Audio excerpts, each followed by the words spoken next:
गौर इमरान करना खान साहब चाहिए। की जो हुकूमत है वो तो वाकई मुखलिस है। हमें हमें नजर आ रहा है कि शुरू दिन से उन्होंने कहा कि पाकिस्तान में बसने वाले अफगान मुहाजिरीन हैं उनके साथ भी ताउन किया जाएगा। लेकिन बहुत से लोग इस बात पर एतराज़ करते हैं, बिलखुसूस अपोजिशन जमातें वगैरह वगैरह, जो ज़्यादातर इंडिया की तरफ या बाकी मुल्कों की तरफ झुकाव रखते हैं कि ऐसे ताल्लुकात मुस्तहकम ना हों।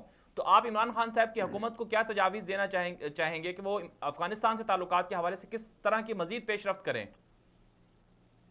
देखिए, बात यह है कि पेशरफ्त तो पहले भी हमने जो कुछ की वो भी काफी थी, और मजीद पेशरफ्त ही है हम्म। कि आप जो गलतफहमियां हैं वो हत्तुल इम्कान कोशिश करें दूर करने की। हम्म। और जो भी जो चीजें जो कुछ भी वो समझते हैं कि उनके तहफ़्फ़ुज़ के लिए वो जरूरी हैं, वो पाकिस्तान उनसे एग्रीमेंट वगैरह करने के लिए दोबारा कोशिश कर सकता है। हम्म। लेकिन मेरा अपना जो अंदाजा है, जो मैं समझ सका हूँ, ये चीजें शायद आज के दिन इतनी कारगर साबित ना हो, हम्म। क्योंकि जो मौजूदा हुकूमत है वहां पे हम्म। वो इफेक्टिव नहीं है, करप्शन उसमें बेतहाशा है, हाँ, इंडियंस बिल्कुल। पैसा लगाते हैं और उस चीज की वजह से उनका जमीर खरीद लेते हैं, और वो हम्म। बात वही करते हैं जो इंडिया उनको बताता है।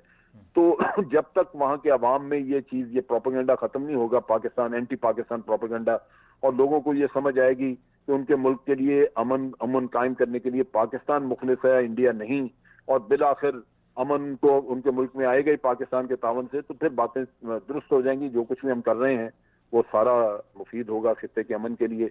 लेकिन आज के जी। हालात में जहां उनका वो जेर असर हैं बहुत ज्यादा भारत के और अमेरिका के, जी। तो ये चीजें अभी इस स्टेज के ऊपर कारगर साबित नहीं होंगी।